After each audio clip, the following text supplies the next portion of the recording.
सहना भवतु सहनौ भुनक्तु सह वीर्यं करवावहै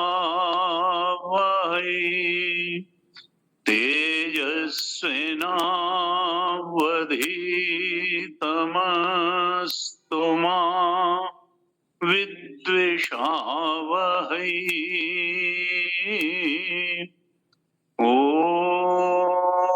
ओम शांति शांति शांति। सदाशिव समारंभाम् शंकराचार्य मध्यमाम् अस्मदाचार्य पर्यन्ताम् वन्दे गुरु परम्पराम्। अज्ञानतिमिरान्धस्य ज्ञानाञ्जनशलाकया चक्षुरुन्मीलितं येन तस्मै श्री गुरवे नमः। तस्मै श्री गुरवे नमः। शांति श्लोकों का ध्यान श्लोकों का पाठ करते हैं।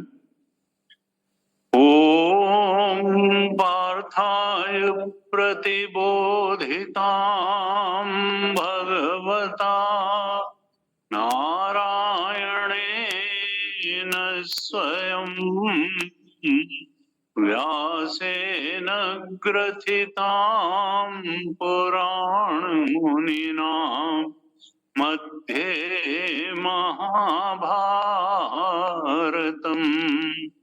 अद्वैतामृतवर्षिणीं भगवतीम् अष्टादशाध्यायिनीम् अम्ब त्वामनुसन्दधामि भगवद्गीते भवद्वेषिणीम्।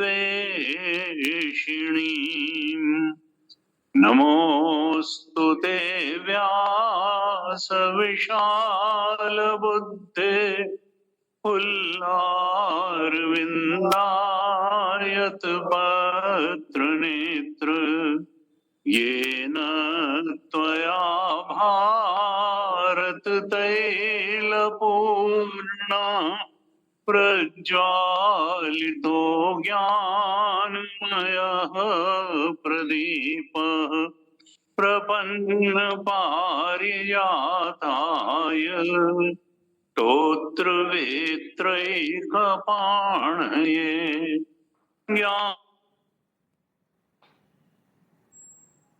कृष्णाय गीतामृतदुहे नमः।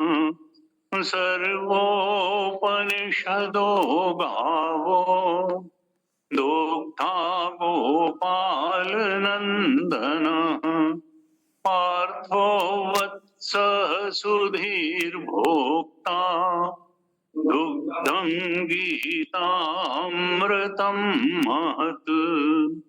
वसुदेवसुतं देवं कंसचाणूरमर्दनम् देवकी परमानन्दम् कृष्णं वन्दे जगद्गुरुम् कृष्णं वन्दे जगद्गुरुम्।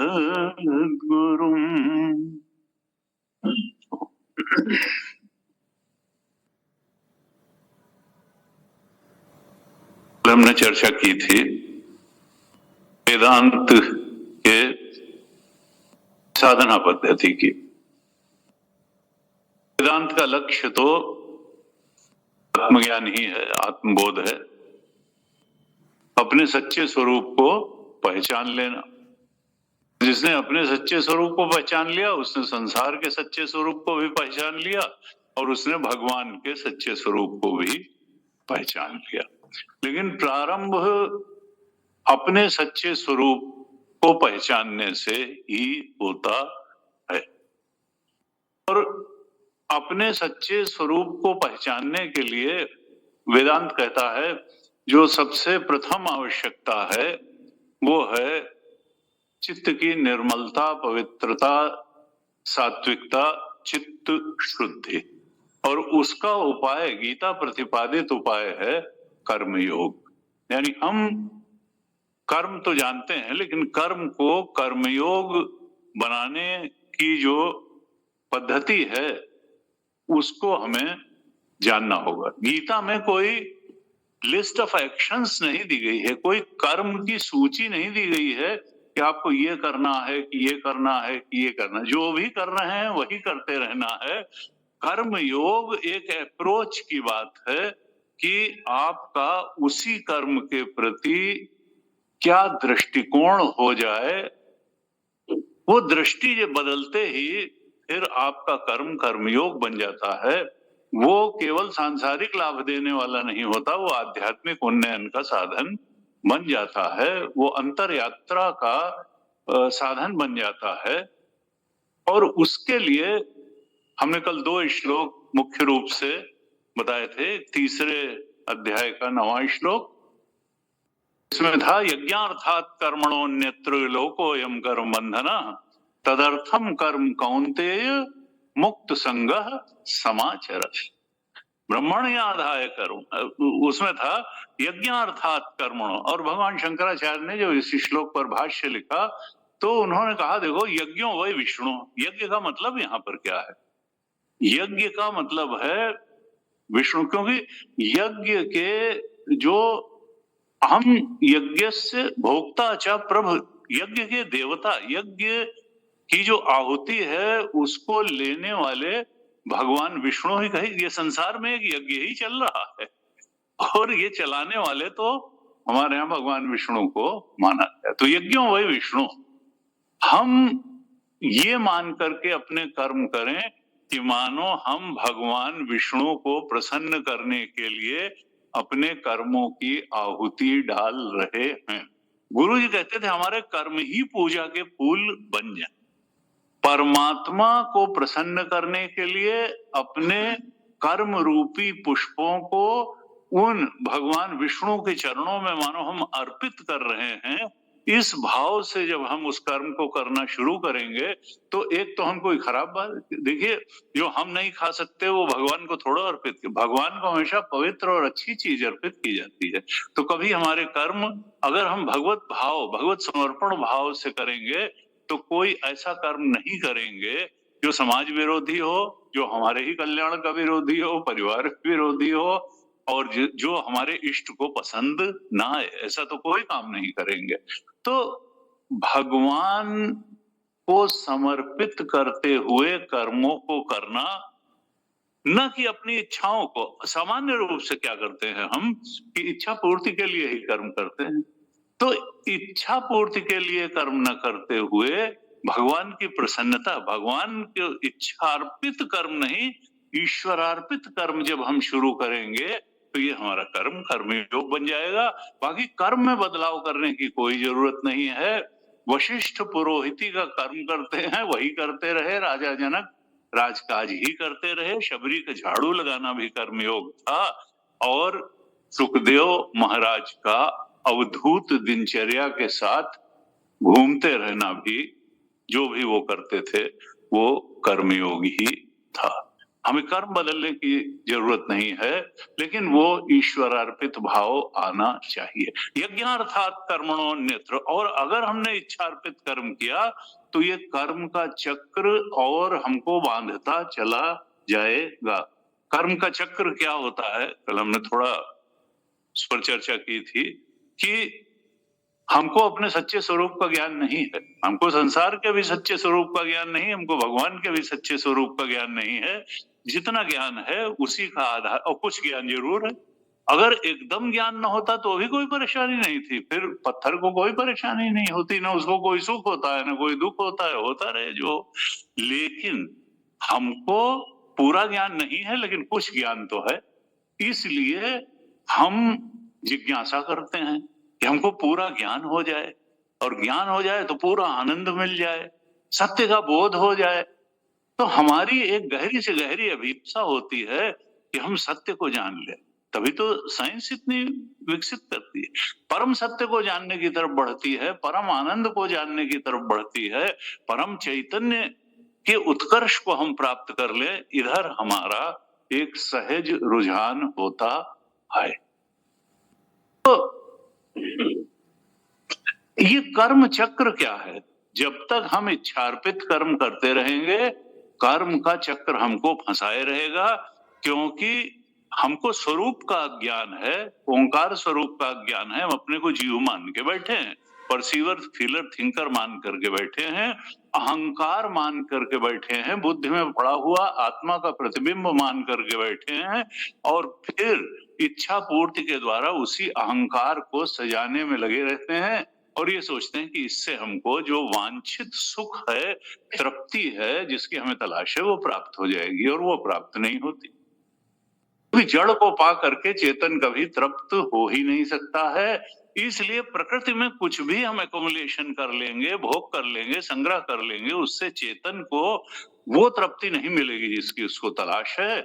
इसीलिए गीता जी कहती हैं कि देखो, तुम तो अपनी आत्मा को जानो। जब ये जीव चेतन, परम चेतन, आत्म चेतन, कृष्ण चेतन, राम चेतन, ओंकार चेतन अपने स्वरूप को जान लेगा, तो फिर अभी और यही तृप्त हो जाएगा, और बिना उसके जाने होना नहीं है।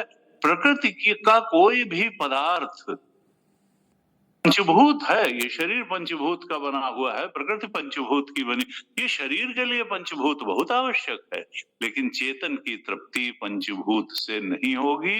जीव चेतन की तृप्ति परम चेतन, आत्म चेतन, ब्रह्म चेतन के बोध को प्राप्त करके ही होगी। ये गीता का स्पष्ट संदेश है। इसीलिए बार बार, और उसके लिए इच्छा पूरी करने के बजाय इच्छाओं के मिथ्यात्व, क्योंकि इच्छा हमेशा क्या होती है, संसार में ही किसी चीज की होती है, और संसार है जड़, तो हम चेतन होकर के जड़ता के पीछे जब भागते हैं, और कई बार पा भी लेते हैं, लेकिन तृप्ति नहीं मिल पाती।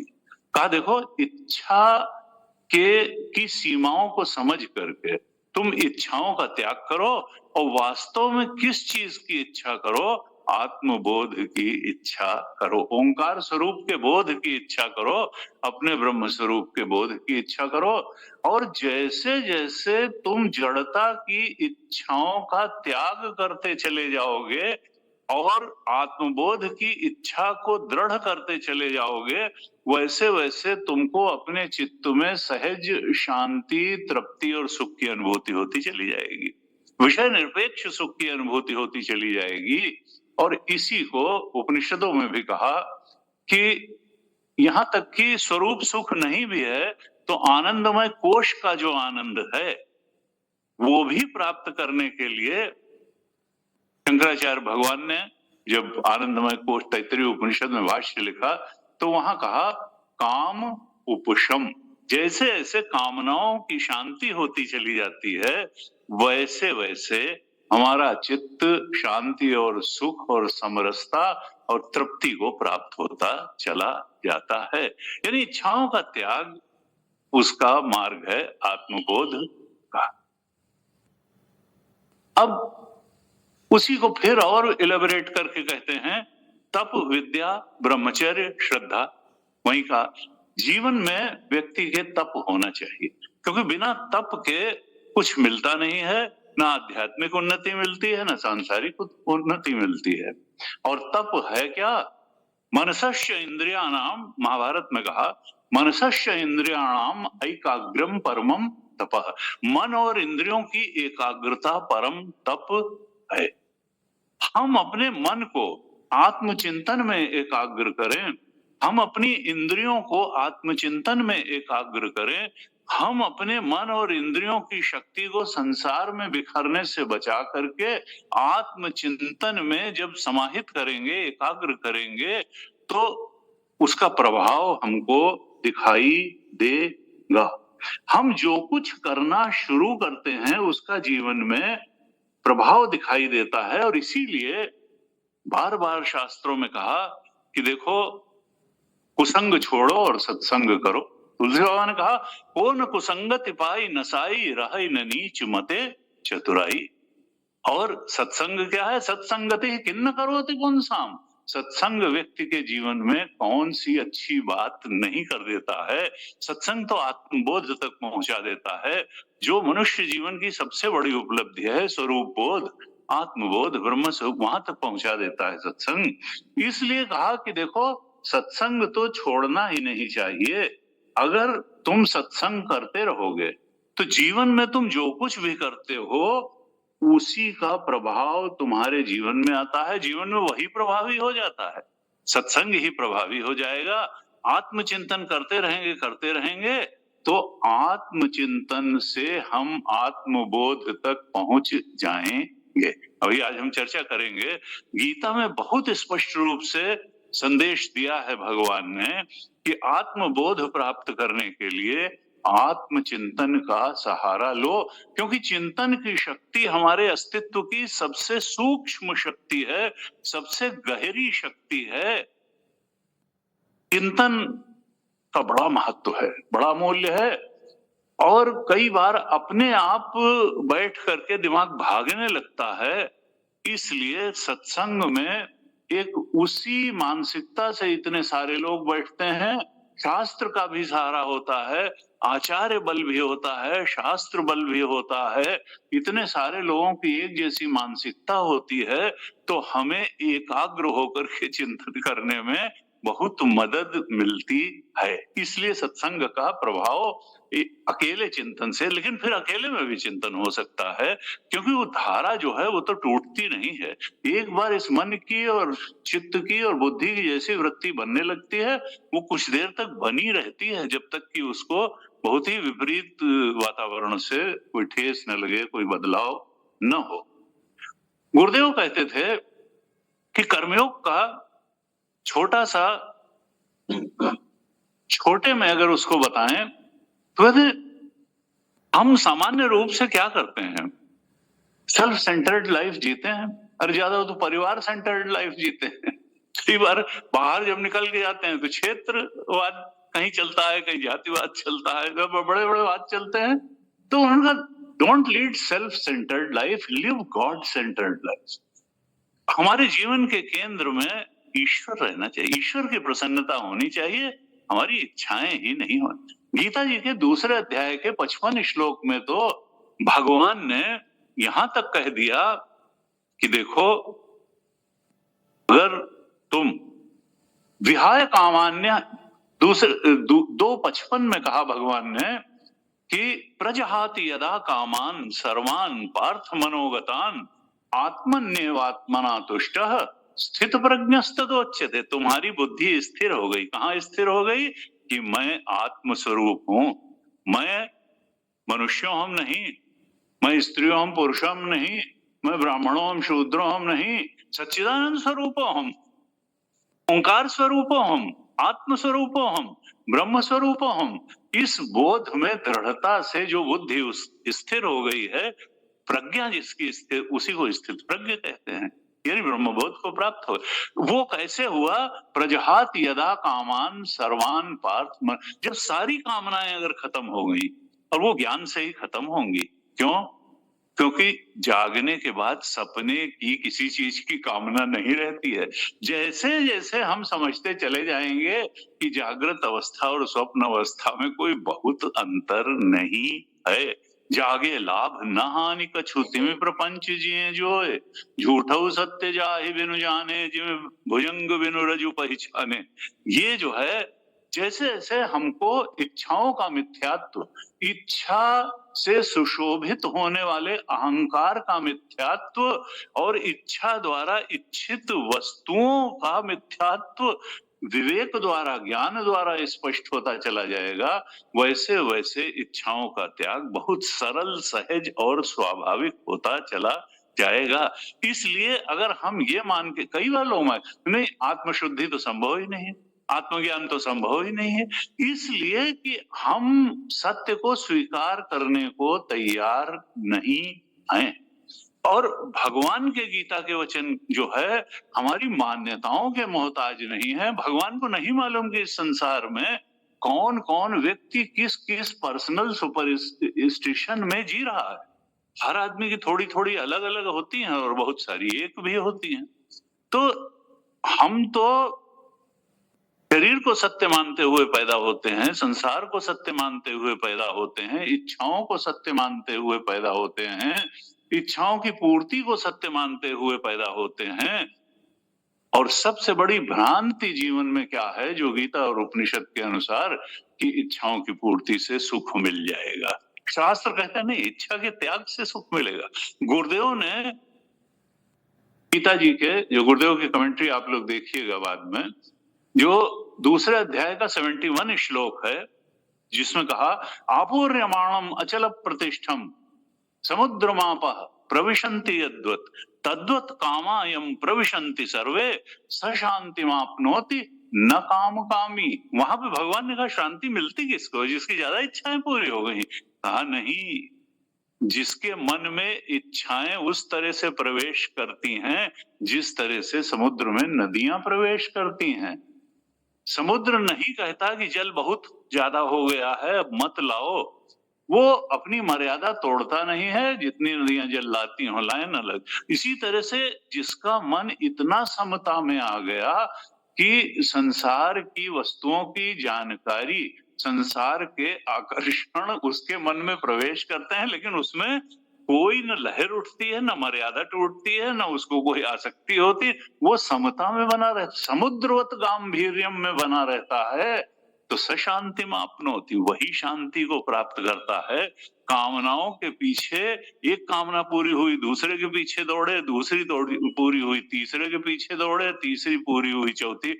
इस प्रकार से जो काम कामी है, कामनाओं के ही पीछे जो जीवन भर पड़ा रहता है, उसको शांति नहीं मिलती है। ये भगवान। और इस श्लोक की जब कमेंट्री गुरुदेव ने लिखी तो वहां पर मैंने पहले भी चर्चा की है, एक फार्मूला उन्होंने दिया। उन्होंने कहा सुख की मात्रा बराबर amount of happiness is equal to number of desires fulfilled upon total number of desires. तो हम तो सब लोगों के जीवन का उद्देश्य तो यही है कि सुख ज्यादा से ज्यादा मिल जाए। और उन्होंने फार्मूला क्या बना, महापुरुष ने क्या फार्मूला दिया इस श्लोक की कमेंट्री लिखते हुए कि amount of happiness is equal to number of desires fulfilled upon total number of desires fulfilled. यानी अब सुख बढ़ाना है अगर अमाउंट है, तो दो ही चीजें, या तो न्यूमरेटर को बढ़ाएं या डिनोमिनेटर को घटाएं। तो हमारा फार्मूला जो है वो होता है न्यूमरेटर को बढ़ाने वाला, कि नंबर ऑफ डिजायर्स फुलफिल्ड को बढ़ाते जाएंगे तो अमाउंट ऑफ हैप्पीनेस बढ़ता चला जाएगा।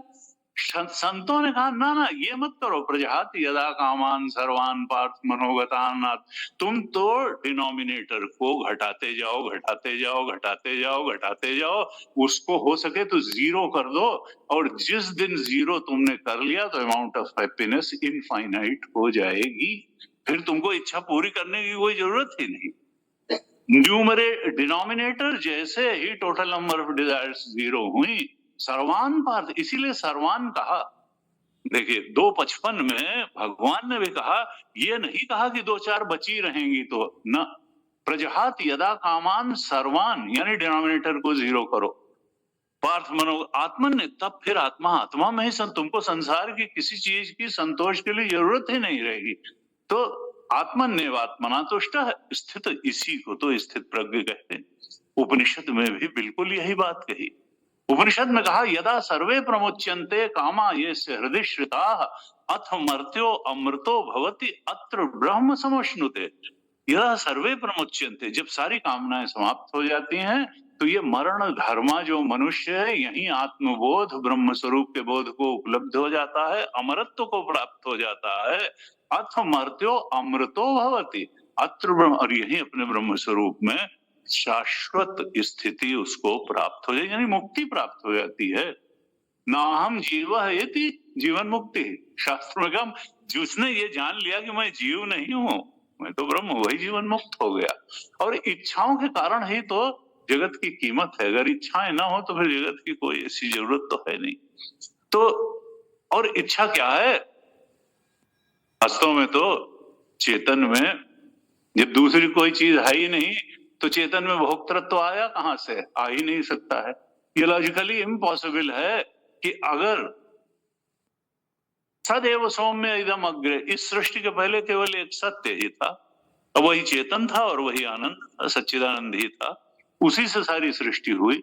और आत्मनि क्रिया विरोधात, एक वेदांत का सिद्धांत है कि आत्मनि, आत्मा अगर कोई बिल्कुल प्योर चीज है, दूसरी चीज है ही नहीं, तो कोई रिएक्शन हो ही नहीं सकता है। प्योर जल का प्योर जल के साथ, शुद्ध जल का शुद्ध जल के साथ कोई, जब उसमें नमक डालो, दूध डालो, चीनी डालो, नौसादर कोई चीज डालो तभी रिएक्शन होगा। अब अगर एक शुद्ध चेतन ही था तो उससे बदल करके जड़ तो बनेगा नहीं, उससे जगह बदल करके अनेकता तो बनेगी नहीं। फिर भी अगर अनेकता बनी है, अनुभव में आ रही है, दिखाई दे रही है, तो फिर ये क्या है, किसको दिखाई दे रही है? कहा ये अज्ञानग्रस्त जीव को ही दिखाई दे रही है। ज्ञानी को के लिए इस शास्त्र में कहा गया,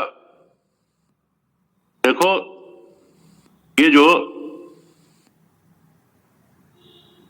विश्वम दर्पण दृश्यमान नगरी तुल्यम निजांतर्गतम आत्मनि माया। हाँ, ये तो दर्पण में दिखने वाली नगरी की तरीके से है। जैसे सपने की सृष्टि मन में ही तो दिख रही थी, ऐसे ही ये भी जो है ये वृत्ति में ही स्थित है, केवल वेदांत कहता है।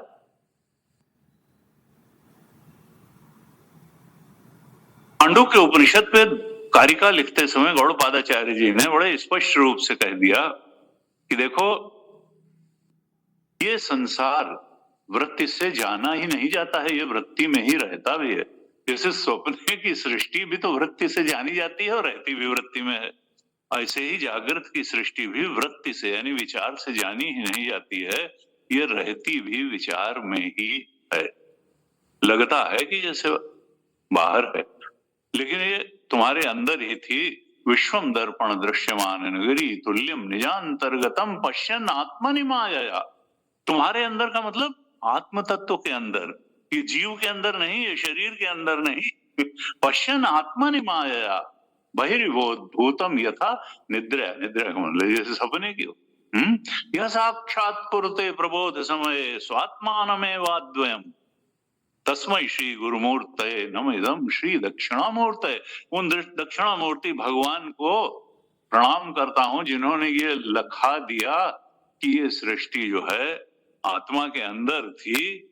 जैसे स्वप्न की सृष्टि मन के अंदर थी, ऐसे ही ये सृष्टि हमारे आत्म तत्व के अंदर है। और ये भी उतनी ही झूठ है जितनी सपने की सृष्टि मन के अंदर रहते हुए झूठ थी। लेकिन जब तक है तब तक तो अब सृष्टि का उपयोग क्या है? एक तो उपयोग ये है कि हम इसमें दौड़ दौड़ के परेशान रहे मरीचिका के जल की तरीके से, और फिर जो है हम उसमें जो है पुनरपि जन्म पुनरपि मरणम पुनरपि जननी जठरे शयनम, इसमें परेशान रहे, जीवन काल में परेशान रहे, फिर अगले शरीर में परेशान रहे, जन्म जन्मांतर से जो चल रहा है वही चलते रहे। और दूसरा ये है कि इस शरीर और संसार का सबसे अच्छा उपयोग करें, यानी साधन धाम मोक्ष कर द्वारा।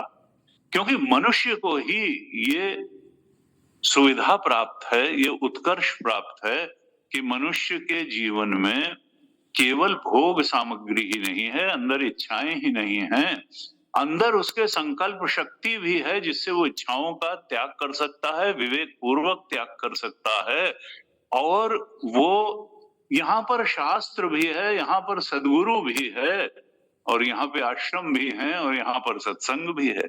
ये और किसी प्रजाति को ये सुविधा उपलब्ध नहीं है। हम अगर उसका पूरा उपयोग करके थोड़ा सा अंतर्मुखी हो करके और जीवन में आत्मानुभूति को जो उसका स्थान है वो समझ करके दे दें और उधर थोड़ा बढ़ना, चिंतन प्रधान साधना करना शुरू कर दें, तो फिर हम वहां तक पहुंच सकते हैं। ऐसा नहीं कि कोई नहीं पहुंचा है, बहुत सारे लोग पहुंचे। बहवो ज्ञान तपसा पूता मत भाव मांगता आगता। भगवान जो है चौथे अध्याय के 10वें श्लोक में कहते हैं, 4:10 में कहते हैं, वीत राग भय क्रोधा मन मया माम उपाश्रिता बहवो ज्ञान तपसा पूता मत भावम आगता। वीत राग भय क्रोधा, देखिए ये सब बाधाएं हैं आत्मबोध में। हमने कल चर्चा की थी राग द्वेष की। तो ऐसे लोग जो अब राग के ऊपर उठ गए, जान गए कि संसार में राग करने का बहुत मतलब नहीं। वीत राग और भय का भी ना, आकर्षण का यहाँ कोई मतलब है ना भय। जागने के बाद सपने की कौन चीज का आकर्षण और कौन चीज का भय। राग भय और क्रोध, ये तीन ही वृत्तियां भगवान ने यहाँ गिनाई, वीत राग भय क्रोधा। और फिर होना क्या है, मनमया, यानी आत्मचिंतनमय हो जाओ। और माम उपाश्रिता, भगवान का आश्रय लेकर के आत्मचिंतन करो, गुरु का आश्रय लो, भगवान का आश्रय लो। माम बहवो ज्ञान तपसा, यही ज्ञान तप है, यानी दुष्वृत्तियों से छुटकारा पाओ और आत्माश्रित दैवी संपद को इकट्ठा करते चले जाओ। मनमया माम उपाश्रिता बहवो, बहुत सारे लोग ज्ञान तप को तप करके, ज्ञान तपसा पूता, पवित्र हो करके, क्यों पवित्रता चाहिए, मत भाव मांगता, कृष्ण तत्व के बोध को उपलब्ध हो गए, ओंकार स्वरूप को उपलब्ध हो गए। भगवान सहायता करते हैं इसमें, क्योंकि वो सत्ता ज्ञानात्मक सत्ता है।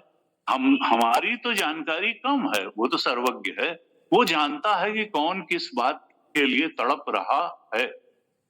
इसीलिए लोगों का यह मानना है कि दिल से मांगो तो वो पूरी कर देता है बात। तुलसीदास जी का जाकर जापर जाकर सत्य सनेहु सोते ही मिले न कछु संदेहु। अगर आप हृदय की गहराइयों से किसी बात को चाहेंगे तो निश्चित रूप से और परमात्मा की शरण में रहते हुए उसकी कृपा आकर्षित करेंगे, उससे प्रार्थना करेंगे तो वो पूरी कर दे। सत्य स्नेह होना चाहिए, लेकिन बटा बटा नहीं होना चाहिए। और यहाँ 10 के बाद 11वें श्लोक में भगवान ने क्या कहा कि ये यथा माम प्रपद्यन्ते तांस तथैव भजाम्यहम् मम वर्तमान वर्तन्ते मनुष्याः पार्थ सर्वशः। 4:11 में कहा भगवान ने, जो मेरी जिस भाव से मेरी शरण में आता है मैं उसके उसी भाव को पुष्ट कर देता हूं। यानी ऐसा नहीं है कि संसार देने में भगवान समर्थ, जो सत्य देने में समर्थ है वो माया देने में तो समर्थ ही है। गुरुदेव से भी कई बार लोग कहते, आप बता कह दीजिए, वो कहते भाई मैं कोई भगवान थोड़ा कि मैं कह दूंगा तो ये चीज हो जाएगी, नहीं फिर भी आप कह दीजिए। तो कहा कि, और मुंडक उपनिषद में कहा भी कि अगर आपको सांसारिक कामनाओं की भी पूर्ति चाहिए तो आप ब्रह्मज्ञानी की पूजा करिए, और उसके मन में अगर वृत्ति उठ गई कि भाई इसको बहुत परेशानी है इसका, तो वो पूरी हो जाएगी। यहां भगवान ने कहा कि जो जिस भाव से मुझे भजता है मैं उसके उसी भाव को पूरा कर देता हूं। ये यथा माम प्रपद्यन्ते तांस तथैव भजाम्यहम्। और फिर कहा मम वर्तमान वर्तन्ते मनुष्या, सारे ही लोग मेरे ही रास्ते चल रहे हैं। अब लोग कहेंगे कहाँ हुई, हमको तो लगता है सब लोग भगवान के उल्टे रास्ते चल रहे हैं। बहुत से लोग तो मानने को ही तैयार नहीं होते कि भगवान है भी। तो भगवान ने क्या कहा गीता में, मम वर्तम का मतलब रास्ता, पथ, मेरे ही रास्ते चल रहे हैं। तो शंकराचार्य भगवान ने जब इस पर कमेंट्री लिखी तो कहा कि भाई देखो, भगवान का स्वरूप क्या है, आनंद स्वरूप है, और हर आदमी आनंद पाने के ही रास्ते पर चल रहा है। तो आनंद पाने का रास्ते पर चल रहा है यानी भगवान के रास्ते पे। वो जब उसको जहां वो सोच रहा है वहां आनंद नहीं मिलेगा या उतना नहीं मिलेगा, या लगेगा कि यार तो आए थे हरिभजन को उठन लगे कपास, तो ये जो है आए तो थे यहाँ बड़ा आनंद प्राप्त करने, और संसार ने तो ऐसे धक्के दिए कि सौ धक्के खाए तमाशा घुस के देखे। तो यहाँ तो वो चीज मिली ही नहीं जिसकी हम कामना करते, इच्छा करते आए थे। लेकिन हमको तलाश तो आनंद की ही थी, इसलिए भगवान ने कहा कि मेरे रास्ते चलते हैं, यानी आनंद पाने के रास्ते चलते हैं। और आनंद स्वरूप तो भगवान है, सच्चिदानंद स्वरूप तो भगवान है। जो आनंद सिंधु सुख राशि, सीकर ते त्रैलोक सुपासी, सो सुखधाम राम असनामा, खिल लोकदायक विश्रामा। राम जी तो आनंद स्वरूप है, कृष्ण आनंद स्वरूप है। हम आनंद को ही पाने के लिए, और उपनिषद ने भी यही कहा। रघुवल्ली में अंत में वो पहुंचते पहुंचते पहुंच गया शिष्य, खोजते खोजते, और उसने कहा आनंदाध्येव खल विमानी भूतानि जाए। हम आनंद के पीछे पड़े क्यों, सुख पाने के पीछे क्यों पड़े रहते हैं? ये किसी ने जन्म से बता के तो भेजा नहीं कि देखो ये शिक्षा दे के। लेकिन कोई भी प्राणी हमेशा सुख पाने के ही पीछे क्यों पड़ा रहता है? तो वहां कहा चूंकि हमारी उत्पत्ति ही आनंद से हुई, आत्मा आनंद स्वरूप है, वही हमारा अधिष्ठान है। ये आनंद की चाहत वास्तव में स्वरूप बोध की ही चाहत है, और जब तक स्वरूप बोध नहीं हो जाएगा ये आनंद की चाहत पूरी नहीं होने वाली है। ये चलती ही रहेगी, चलती ही रहेगी, चलती ही रहेगी। आनंदाध्येव खल विमानि भूतानि जायन्ते आनंदेन। ये सारे ही प्राणी आनंद से ही उत्पन्न होते हैं, आनंद की तरफ ही दौड़ते भागते रहते हैं, और एक दिन जाकर के उस आनंद स्वरूप में ही ये लीन हो जाते हैं। वही तो मुक्ति है, अपने ओंकार स्वरूप में, आनंद स्वरूप में, सत स्वरूप में, कृष्ण तत्व स्वरूप में, राम तत्व स्वरूप में लीन हो जाना, यही तो मुक्ति है, यही चरम और परम प्राप्तव्य है। और इस प्राप्ति के बिना स्थिति नहीं मिलेगी, फिर गति बनी रहेगी, पुनर्जन्म पुनर्मरणम, परिस्थिति से परिस्थिति में संसरण बना रहेगा, मनस्थिति से मनस्थिति में संसरण बना रहेगा, शरीर से शरीर में संसरण बना रहेगा। अगर तो हमको शाश्वत स्थिति और शांति चाहिए तो फिर सशांति मापनोति न काम काम, जो भगवत प्राप्ति की तरफ बढ़ेगा, शांति तो उसको मिलेगी। तो वहां पर कहा यज्ञो वै विष्णु, हमको कर्म जो करना है वो भगवान की प्रसन्नता के लिए करना है, और भगवान सबके हृदय में बैठ के भी देख रहे हैं और बाहर भी बैठ के देख रहे हैं। कोई ऐसा नहीं है, वो ऑमनी प्रेजेंट है, हमारी भावनाओं को भी पहचानते हैं, हमारे विचारों को भी पहचानते हैं, हमारे कर्मों को भी पहचानते हैं, हम जो जो करते हैं, सोचते हैं, भाव कर सब पहचानते हैं, और उसी के अनुसार रेसिप्रोकेट ही करते हैं। ये यथामाम प्रपद्यन्ते ताम, वो तो सब तरी। तो इसलिए हमको हर धरातल पर, इसीलिए भगवान ने बार बार गीता में जोर दिया है कि देखो भगवान को क्या चाहिए। भगवान ने कहा मई एव 12 अध्याय के 8वें श्लोक में कहा, अध्याय 12 के 8वें श्लोक में कि मई एव मन आधत्स्व मई बुद्धिम निवेशय निवशिष्यसि मई एव अत ऊर्ध्वम न संशय। 12:8 कि तुम देखो, तुमको 3 धरातल पर मैंने शक्तियां दी हैं। एक शरीर की शक्ति दी है, मन की शक्ति दी है, भाव की, प्रेम करने की, सहृदयता की, और एक विचार शक्ति दी है, बुद्धि की। तो और समाज में भी धन बल दिया है, संबंध बल दिया है, बहुत से बल दिए हैं। लेकिन भगवान कहते हैं तुम मुझे किस तरह से सबसे अच्छे ढंग से मुझे मेरी तरफ बढ़ सकते हो। उन्होंने कहा मन और बुद्धि मुझे दो। भगवान की पूरी गीता में बहुत बार ये बात रिपीट हुई है। भगवान ने कहा वहां मयि एव मन आधत्स्व, अपने मन को मुझे सौंपो। मयि बुद्धिम निवेश है, अपने बुद्धि का निवेश भी केवल सांसारिक कार्यों में ही मत करो। तुम आत्मचिंतन, परमात्म चिंतन, भगवत स्वरूप के चिंतन में भी इस बुद्धि का निवेश करो। मन में भगवान को बसाओ, बुद्धि में मुझे बसाओ। मयि एव मन आधत्स्व मयि बुद्धिम निवेशय। कहा तब क्या होगा? आदमी शरीर में नहीं रहता, आदमी संसार में नहीं रहता है, आदमी मन में रहता है। उसका मन जहां रहता है असल में वो वहीं रहता है, और मन में जो रहता है उसी में व्यक्ति रहता है। ये हमको कई बार अनुभव होता है। ड्राइंग रूम वही होता है। किसी दिन कोई अप्रिय घटना घट जाती है तो वही ड्राइंग रूम अच्छा नहीं लगता है, और किसी दिन कोई बहुत अच्छी घटना, कोई अच्छी बात पता है तो लगता है देखो सब चीज में कैसा प्रकाशमान होगा, तेजस्विता भर गई, अंदर भी तेजस्विता है, बाहर भी तेजस्विता है। और कभी कुछ दुर्घटना हो गई तो सब कुछ मलिन और मायूस सा लगने लगता है। तो कहा मयि एव मन आधत्स्व मयि बुद्धिम निवेशय। मनुष्य वहीं रहता है जहां उसका मन रहता है। तो मन में अगर भगवान रहने लगे, बुद्धि में अगर भगवान रहने लगे, तो इससे ऊंची कोई बात हो ही नहीं सकती। वो जीवंत सत्ता, वो सर्वशक्तिमान सत्ता, वो ऑमनीशिएंट, ऑमनी पोटेंट और ऑमनी प्रेजेंट जो सत्ता है, वो अगर आपके मन और बुद्धि में रहने लगे तो मयि एव, फिर तो कहने क्या, उसकी शांति और तृप्ति की बात ही अलग होगी।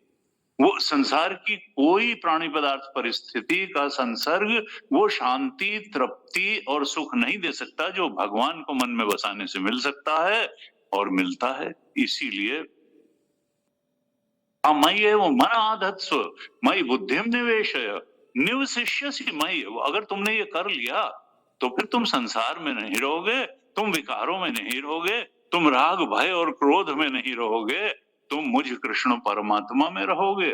मयि एव मन आधत्स्व मयि बुद्धिम निवेश निवसिष्यसि मयि एव। तुम मुझ में रहोगे अर्जुन, तो ऊर्ध्वम न संशय। ये बिल्कुल सत्य है और इसमें कोई डाउट मत करना। न अति ऊर्ध्वम न संशय। क्योंकि हमारी परेशानी क्या है कि हम शंका करने लगते हैं। क्यों? क्योंकि हमको कई बार भगवान की वाणी से ज्यादा अपने बुद्धि पर विश्वास है, अपने अनुभवों पर विश्वास है, और हमारा अनुभव हमारी वासना के बैकग्राउंड में होता है, इसलिए वो बहुत अच्छी ठीक अनुभव नहीं है। हम क्या करते हैं कि वासनाओं के बैकग्राउंड में अगर कोई अनुकूल अनुभूति हो गई तो उसको सुख कह देते हैं। योग दर्शन में बहुत ही स्पष्ट रूप से कहा, ये सुख दुख की जो तुम्हारी परिभाषा है, ये कोई बहुत पक्की परिभाषा नहीं है। एक व्यक्ति को जिस चीज में बहुत सुख मिल सकता है, दूसरे को हो सकता है तो उसी चीज से उसको तो बहुत ही परेशानी।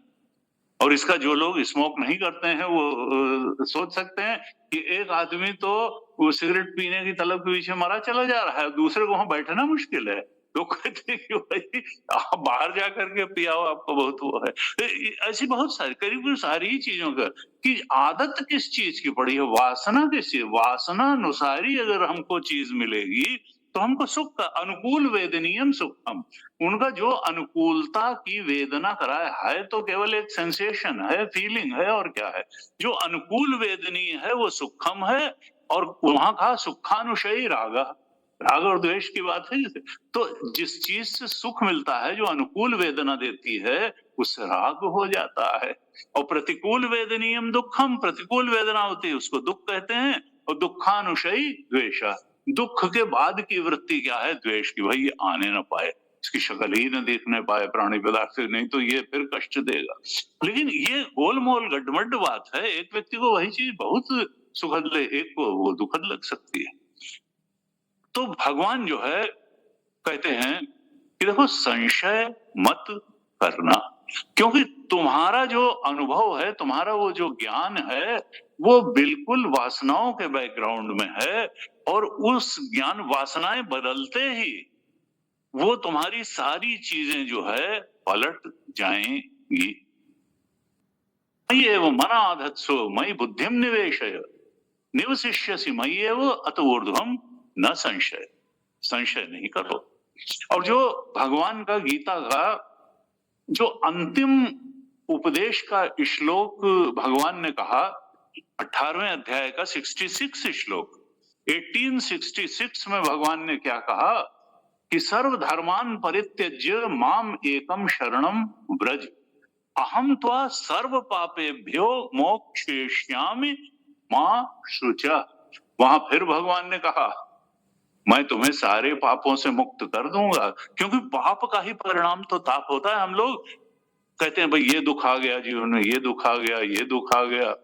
तो दुख का कारण क्या होता है? इस जन्म के या पिछले जन्म के कोई पाप हो गया, जाने में हो गया, अनजाने में हो गया। तो कहते हैं ये जो ताप है यानी दुख है, ये क्या है? पाप का परिणाम होता है। अगर पाप पूरी तरह से समाप्त हो जाए तो फिर दुख का ताप हमको नहीं सहना पड़ेगा।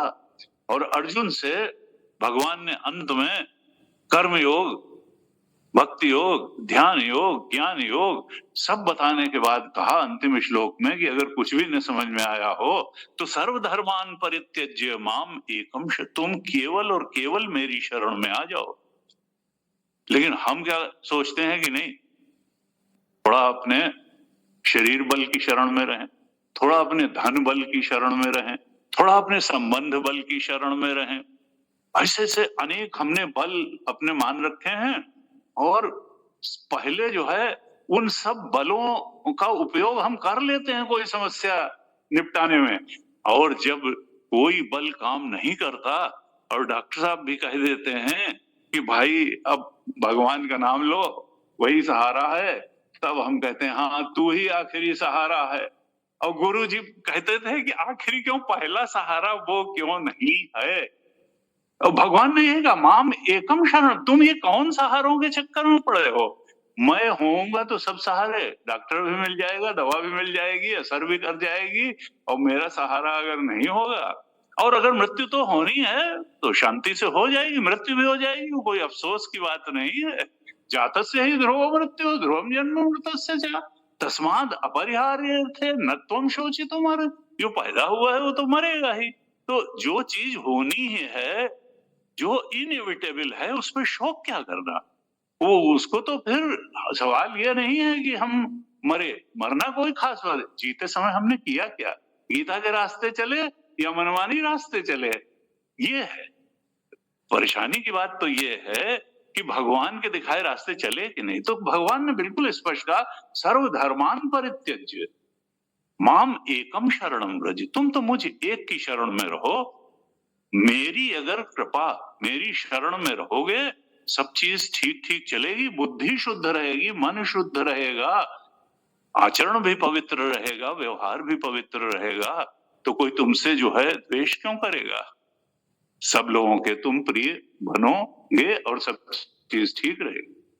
लेकिन भगवान ने एक चीज कह दी, सर्व धर्मान परित्यज्य। अच्छा, धर्म, लोग कहेंगे अरे भगवान धर्म विरुद्ध जाने की बात कर रहे हैं, सारे धर्मों को छोड़ दो। धर्म तो बहुत बड़ी चीज है। असल में धर्म जो है क्रियात्मक होता है हमेशा।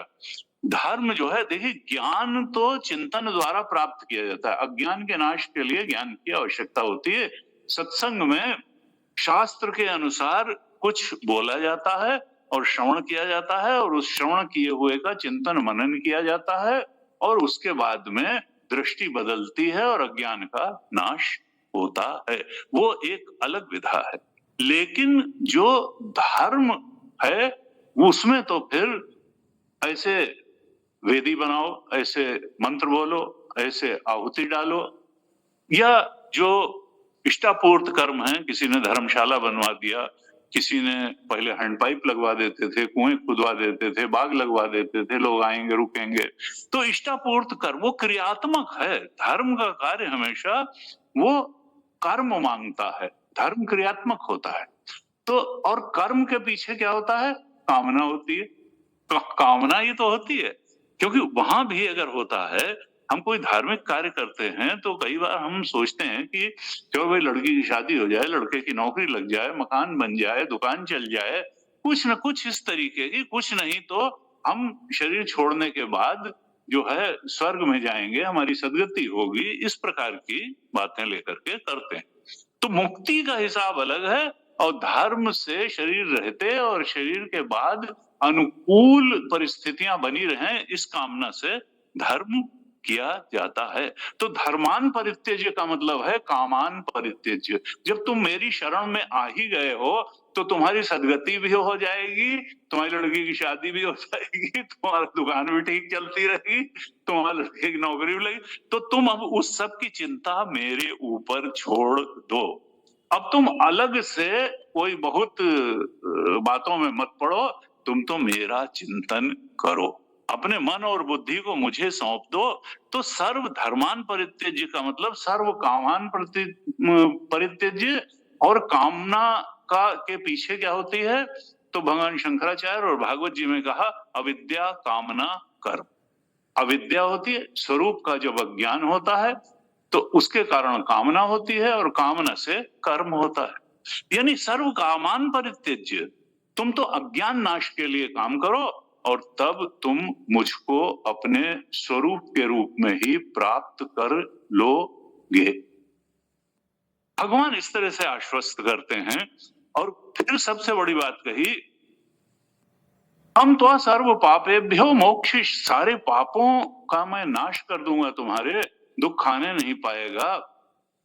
और मां शुचा, तुम जो है संशय मत करना, क्योंकि तुम फिर संशय करोगे कि ये होगा कि नहीं होगा। नहीं, संशय मत करो। भगवान ने चौथे अध्याय के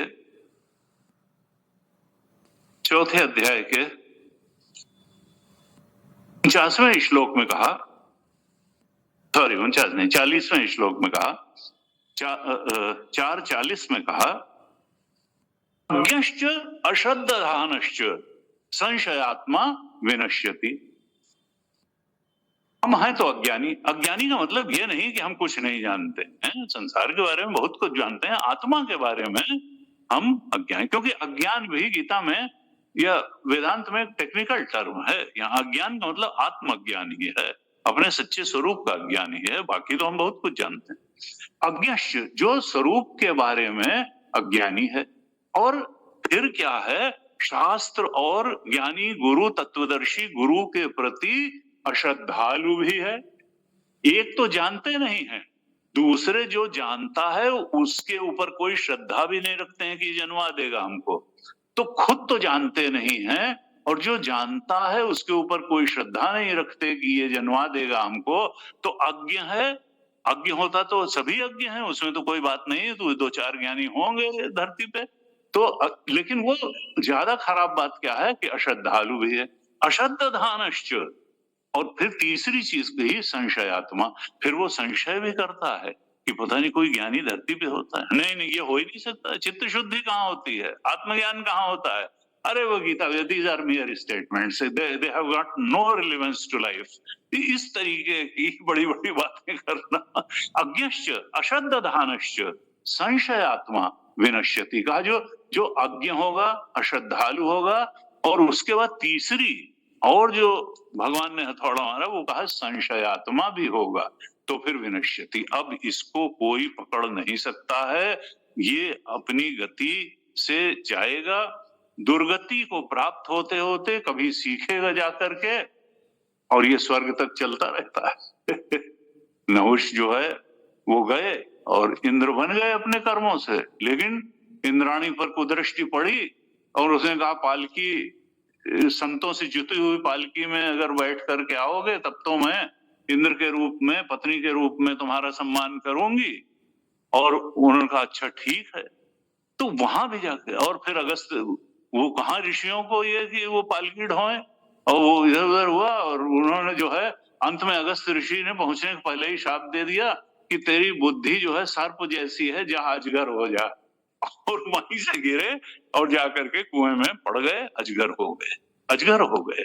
तो अज्ञश्च अश्रद्धानश्च और संशयात्मा, बताइए, संतों से जुटी हुई पालकी, और फिर वो लगे गिड़गिड़ाने।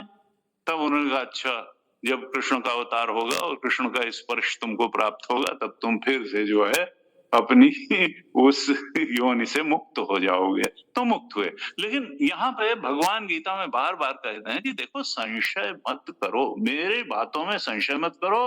गीता के वाक्यों में, सिद्धांतों में भगवान तुम्हारे तुमसे बड़े हितैषी हैं।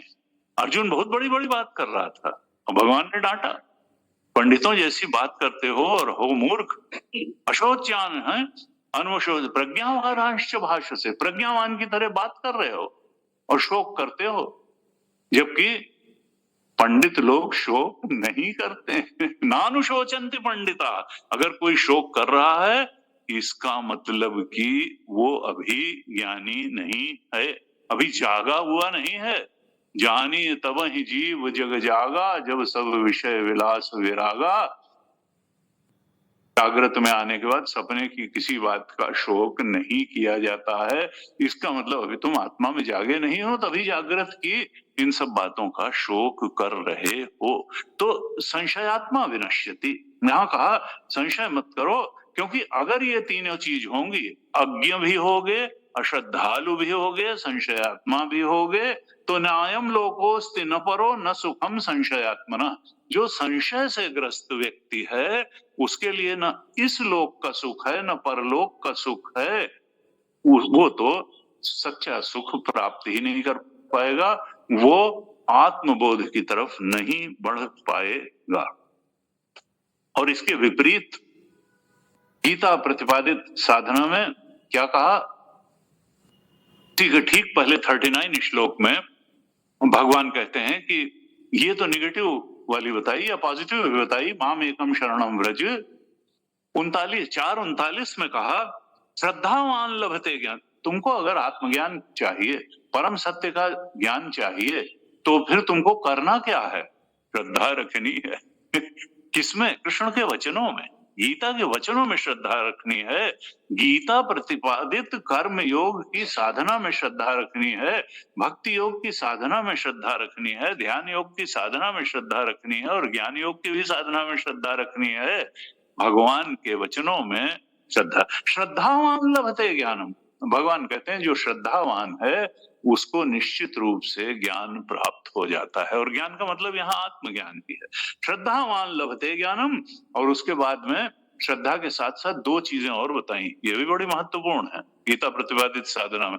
कहा तत्परः, कुनकुने साधना नहीं होती है, तो थोड़ी तत्परता होनी चाहिए, अर्जेंसी। तत्परता का मतलब सेंस ऑफ अर्जेंसी, जल्दी मिले, आज मिले, अभी मिले, क्यों नहीं मिल रही है, कौन सी हमारे अंदर कमी है, कहां कहां भूल हो रही है जिसको सुधार लें। तत्परता होनी चाहिए। श्रद्धावान लभते ज्ञानम तत्परः संयत इंद्रिया। और इंद्रिय संयम और मन संयम की भी बहुत आवश्यकता है। क्यों? क्योंकि हम मनसस्य इंद्रियाणाम एकाग्रम परमम तपः, हमारी इंद्रियां और मन, इनको जन्म जन्मांतर से संसार में ही भटकने की आदत पड़ी हुई है। इसलिए जब हम आत्मचिंतन में इनको लगाने की कोशिश करते हैं तो ये विद्रोह करने की आदत वश विद्रोह करती हैं और हमसे कहती हैं कि नहीं अब हम ऊब रहे हैं, बहुत हो गया, अब भाई थोड़ा टीवी खोलो, देखो कि एग्जिट पोल आया क्या। वो तो गए, तो पहले ये तो देख लें, समझ तो लें जरा 5 सरकारें कौन कौन बनने वाली हैं। तो वो जो एक आदत पड़ी रहती है, तो वो जो है आदत हमको अंदर से दबाती है। तो कहा नहीं संयत, इसलिए हमको प्रयास पूर्वक, जैसे कहते हैं ना ध्यान करना है तो एक निश्चित समय बना लें, एक निश्चित स्थान पर हम रोज एक निश्चित आधे घंटे 40 मिनट हम ध्यान करें, ध्येय चिंतायाम, भगवान का चिंतन करें, या जो भी हमारी पद्धति है। हम अगर स्वाध्याय का कोई एक नियम बनाते हैं तो फिर हम स्वाध्याय करें और चीजें छोड़ करके हम अगर किसी भी प्रकार से भगवत स्मरण का कोई अपना कार्यक्रम बनाते हैं, क्योंकि कहते हैं साधना में सातत्य बहुत महत्वपूर्ण है, किसी भी चीज में सातत्य महत्वपूर्ण है। साधना में सातत्य महत्वपूर्ण है, एक समय महत्वपूर्ण है, जहां तक हो सके गैप नहीं करना चाहिए, संयत, और इसके लिए इंद्रिय और मन संयम चाहिए। तो तीन ही चीजें बताई भगवान ने ज्ञान की कि श्रद्धावान लभते ज्ञानम तत्परा संयतेन्द्रिया, श्रद्धा भी रखो, तत्परता भी रखो, संयतेन्द्रिया भी रहो, इंद्रिय और मन का संयम करते हुए साधना पथ में आगे बढ़ो। और अगर ऐसे करोगे तो तुमको ज्ञान हो ही जाएगा, ऐसा नहीं है कि नहीं। और ज्ञान अगर हो गया तो उसका शुभ परिणाम क्या होगा? कई बार लोग कहते हैं कि भाई ज्ञान क्या है, ज्ञान हो गया, ज्ञान हो गया तो ज्ञान से क्या हो जाएगा? नहीं, ज्ञानम लब्ध्वा पराम शांति, भगवान कहते हैं ये जो आत्मज्ञान होगा ये कोई सूखा नीरस शुष्क ज्ञान नहीं है। ज्ञानम लब्ध्वा पराम, जिसकी तुमको जिस शांति की, जिस तृप्ति की जन्म जन्मांतर से तलाश थी, वो शांति और तृप्ति इस ज्ञान के फल के रूप में तुमको प्राप्त हो जाएगी।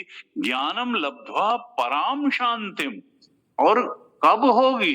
ज्ञान अभी हुआ तो 10 साल बाद, कहा नहीं, अचिरेणाधिगच्छति, इधर ज्ञान हुआ और तत्काल ही वो परम शांति आपके चित्त में विराजेगी। ज्ञानम लब्ध्वा पराम शांतिम अचिरेणाधिगच्छति, तुरंत ही वो शांति प्राप्त होगी।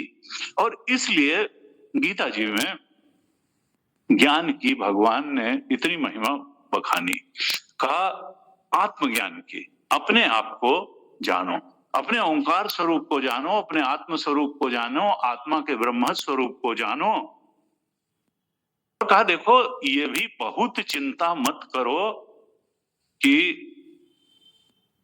हमारा अंतःकरण अशुद्ध है, हम तो उस लायक ही नहीं हैं, हम कैसे पा पाएंगे, हमको तो चित्त शुद्धि में भी अभी 10 साल लग जाएंगे, फिर ज्ञान कहां से उतर पाएगा। तो इसी के ऊपर के 38वें श्लोक में भगवान कहते हैं कि देखो ये सत्संग जिसमें कि आत्म चिंतन, आत्मा के बारे में चर्चा की जाती है, आत्मा के स्वरूप प्रभाव के बारे में चर्चा की जाती है, वो तुम्हारे वो सत्संग तुम्हारे अंतःकरण को भी शुद्ध बना देता है। कोई इस चक्कर में बहुत रहने की जरूरत नहीं है कि जब हम 10-15 साल कर्मयोग करेंगे तब कहीं वो मिनिमम प्योरिटी हमारे चित्त को पड़ेगी ना। सत्संग करते रहो, हृदय शुद्ध होता जाएगा। कहा नहीं ज्ञानेन सदृशम पवित्रम ही विद्यते, ज्ञान के समान पवित्र करने वाला इस सृष्टि में कुछ भी नहीं है। नहीं ज्ञानेन सदृशम पवित्रम, इस संसार में आत्मज्ञान के समान, आत्मचिंतन के समान, भगवत चर्चा के समान पवित्र करने वाला, गीता के सत्संग के समान पवित्र करने वाला और कुछ भी नहीं है।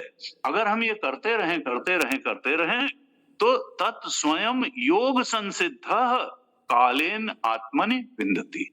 जब हम सत्संग करते रहेंगे, उपनिषद जैसे महान ग्रंथों का, गीता जैसे परम सत्य को उद्घाटित करने वाले ग्रंथों का सत्संग करते रहेंगे तो हमारे शुद्ध अंतःकरण भी होता चला जाएगा और उसमें उस ज्ञान का धीरे धीरे अवतरण भी होता चला जाएगा।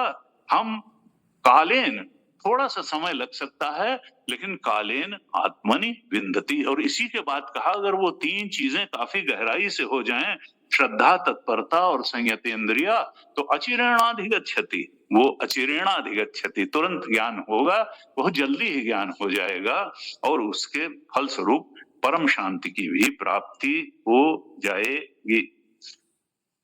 वेदांत में बात कहते हैं, knowledge can be transferred but experience can not be transferred. ये एक बड़ी मुश्किल की बात है किसी भी चीज में।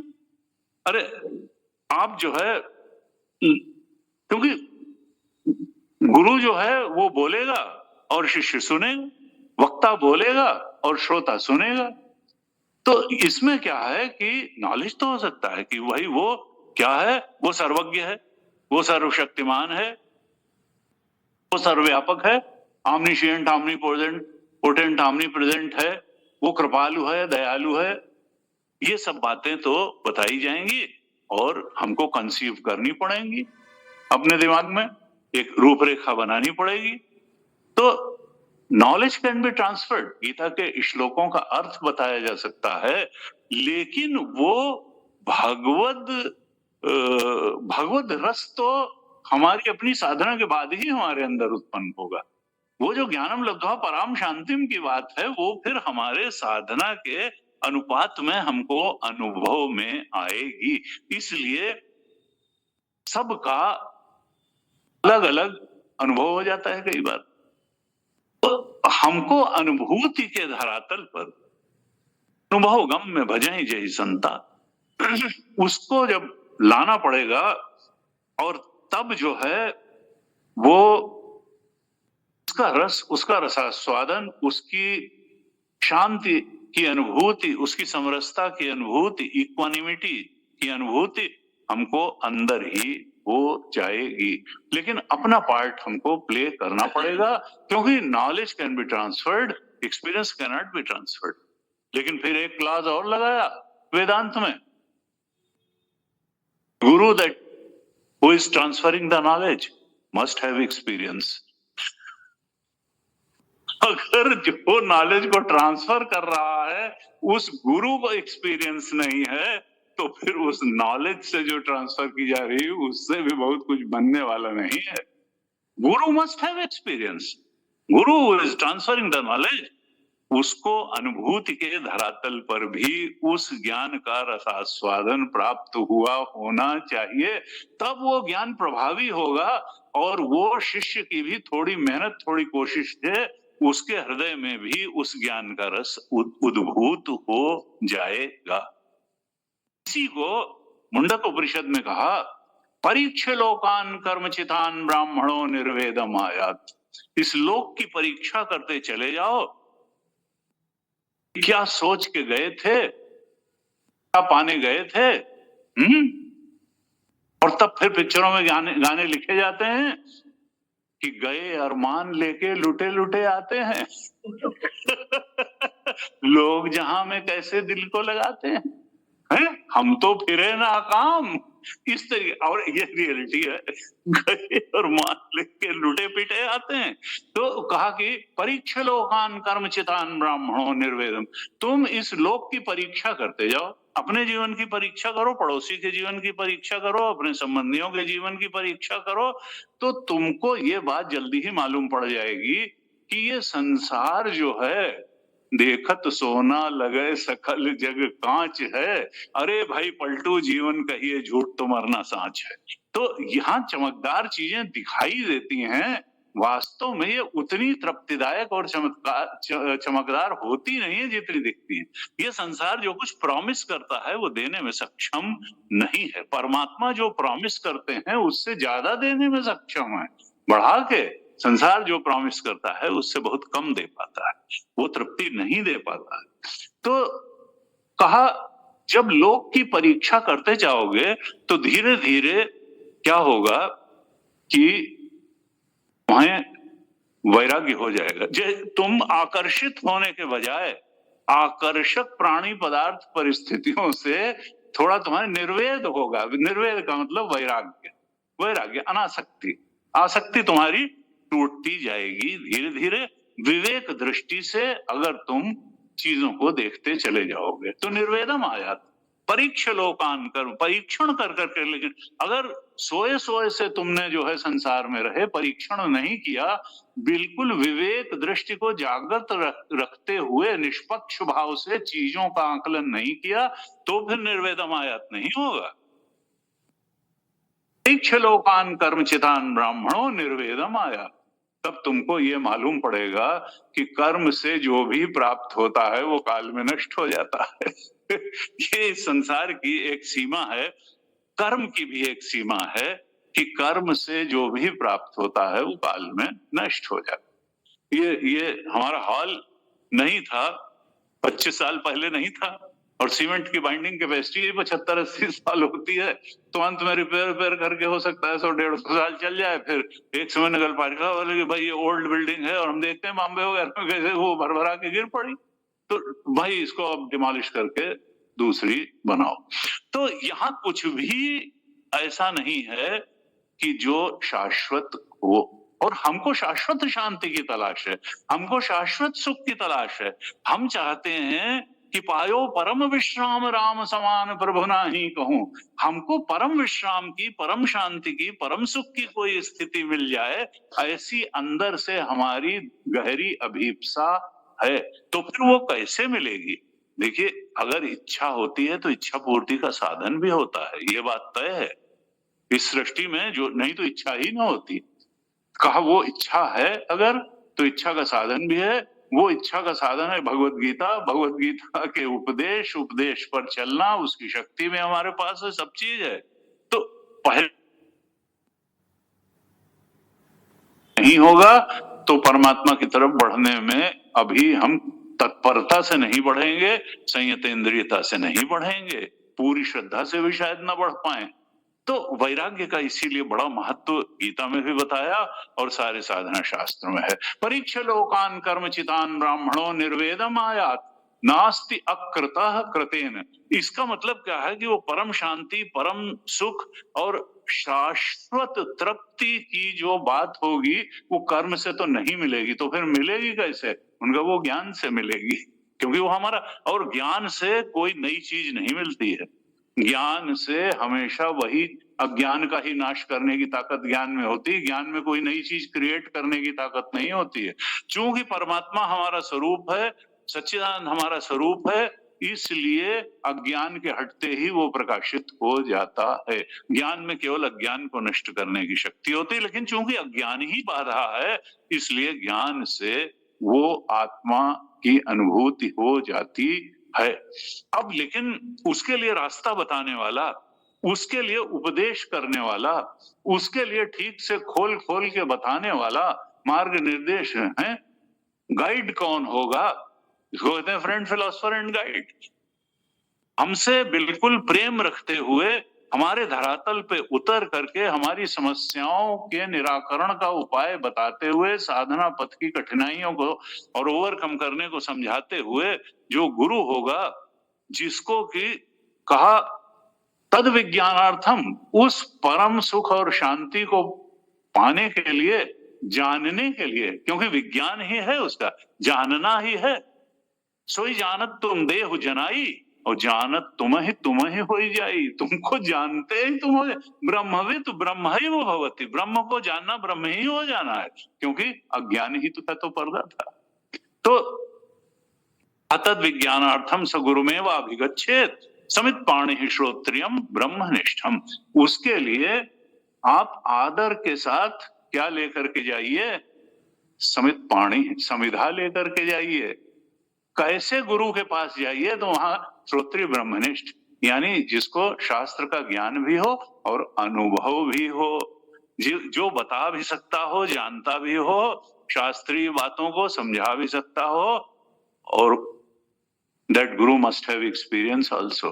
केवल बौद्धिक ज्ञान न हो, अनुभूति भी हो। ज्ञानम लब्धा पराम शांति, वो उस शांति का अनुभव कर चुका हो। तो हमारे यहाँ ये कहा गया कि बिन गुरु, गीता प्रतिपादित साधना में भी पहली चीज क्या है? कर्मयोग से अंतःकरण की शुद्धि, और दूसरी चीज क्या है? गुरूप शक्ति। वेदांत में कहते हैं गुरु, यानी गुरु की चरण शरण पकड़ना।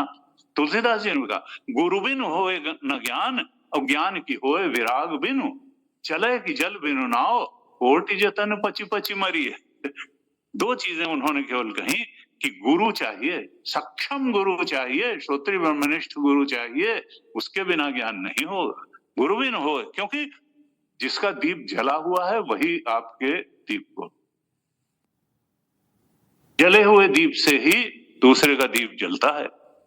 तो इसलिए चाहिए श्रोत्रिय ब्रह्मनिष्ठ गुरु चाहिए, गुरु होए कि ज्ञान, और वैराग्य चाहिए। दो ही चीज उन्होंने कहा, वैराग्य चाहिए।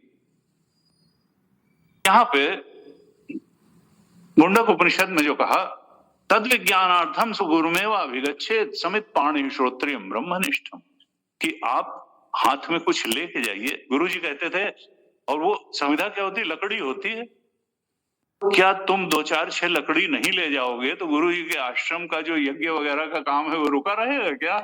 उन्होंने कहा नहीं, ये, और फिर वो सन्यासी अगर होंगे तो सन्यासी को तो वैसे ही आहुति देना मना होता है, तो वो तुम्हारी लकड़ी का वेट नहीं कर रहे हैं, वो केवल तुम्हारी श्रद्धा का प्रदर्शन है, तुम्हारे प्रेम का प्रदर्शन है, तुम्हारे नमन का प्रदर्शन है, तुम्हारी जो विनय भाव का प्रगटीकरण है, वो लकड़ी ले जाना, और कुछ नहीं है। तो यहां गीता जी में कहा कि अगर तुम ये जान लो कि कर्म से जो प्राप्त होगा वो काल में नष्ट हो जाएगा, तो फिर तुम क्या करोगे। चौथे अध्याय के 33वें श्लोक में कहा, बल्कि 32वें में कहा, 14 तरह के पहले यज्ञ बताए और कहा ये सब कर्म यज्ञ हैं, जिसमें कि प्राणायाम को भी बताया, इंद्रिय संयम को भी बताया, मन संयम को भी बताया, देवता पूजा को भी बताया। कहा ये सब क्या है, कर्म यज्ञ हैं। तो लेकिन कर्म से जो भी किया जाएगा वो शाश्वत फल नहीं देगा। इसलिए कहा कि जब तुम जान लो कि कर्म जान विद्धितान सर्वान, तो फिर क्या करोगे, मोक्ष प्राप्ति करने के लिए क्या करोगे। 33वें श्लोक में कहा, 4:33 में, कि श्रेयान द्रव्यमयाद यज्ञ ज्ञान यज्ञ परंतप। ये जो द्रव्य यज्ञ जितने होते हैं, इनसे ज्ञान यज्ञ बहुत श्रेष्ठ है, क्योंकि ज्ञान तो सीधे ज्ञान पे चोट करता है। तो कर्म यज्ञ भी क्या है कि एक तो आपकी इच्छा पूरी करेंगे, अगर इच्छा के हिसाब से किया गया है वो कोई व्यर्थ नहीं है, और दूसरे अगर निष्काम भाव से आपने कर्म यज्ञ भी किया है तो अंतःकरण की शुद्धि करेंगे। निष्काम भाव से किया गया कर्म यज्ञ अंतःकरण की शुद्धि करेगा, और सकाम भाव से किया गया यज्ञ आपकी इच्छा की कामना की पूर्ति करेगा। तो उसका भी एक फिलॉसफी है, उसका भी एक दर्शन है। लेकिन यहाँ भगवान कहते हैं श्रेयान द्रव्यमयाद यज्ञ ज्ञान यज्ञ, वो जो द्रव्यमय यज्ञ है, कर्म यज्ञ है, उससे ज्ञान यज्ञ बहुत श्रेयान है, श्रेष्ठ है। क्यों? क्योंकि सर्वम कर्माखिलम पार्थ ज्ञाने परिसमाप्त, सारे कर्मों की समाप्ति ज्ञान में हो जाती है। ज्ञान जो है, क्योंकि शाश्वत चीज ज्ञान से मिलेगी, और अगर इतना समझ में आ जाए कि सर्वम कर्माखिलम पार्थ ज्ञाने परिसमाप्त, सारे कर्मों की समाप्ति ज्ञान में हो जाती है, तो उस ज्ञान को पाने के लिए कहाँ जाओगे।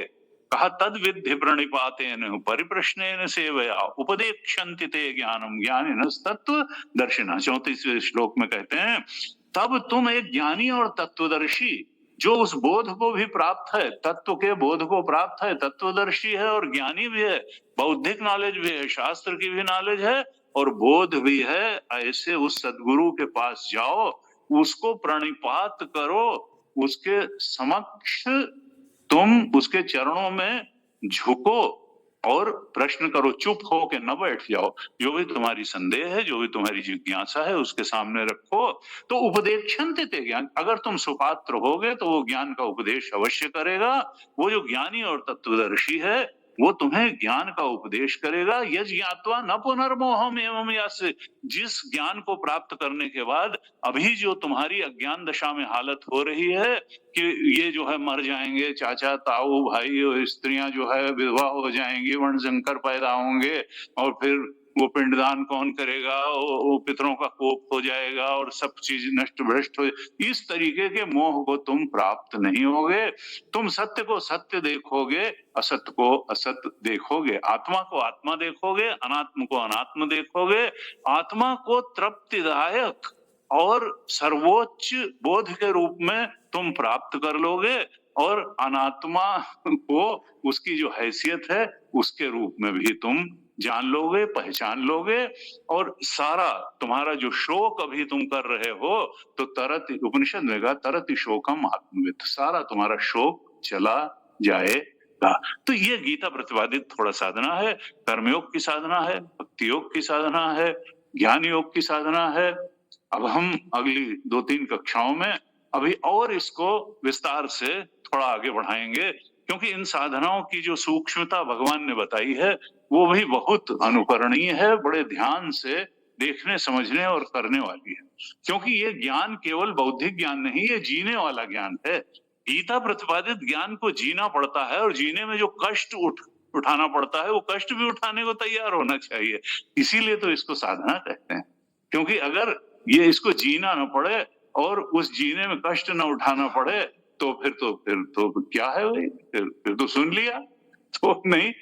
सुन तो लेना है, समझ भी लेना है और फिर जितना हो सके जीने। अभी पिछले संडे को, यानी राकेश जी जुड़े कि नहीं जुड़े, मैं जुड़ा था तो स्वरूपानंद जी बार बार यही कह रहे थे कि देखिए रोज 2 श्लोक गीता के पढ़िए, उसकी गुरुदेव की जो कमेंट्री है उसको पढ़िए और उस कमेंट्री को पूरा जो है समझिए। और जितना हो सके, ये तो नहीं है कि हम एकदम से कल ही बहुत बड़े साधक बन जाएंगे, लेकिन जितना हो सके उतना जीवन में उतारने का प्रयास भी करिए। ऐसे धीरे धीरे जो हम चलते हैं तो हमारी ताकत भी बढ़ती चली जाती है और उसका प्रभाव भी अनुभव में आने लगता है। ये कहा आज ही तक।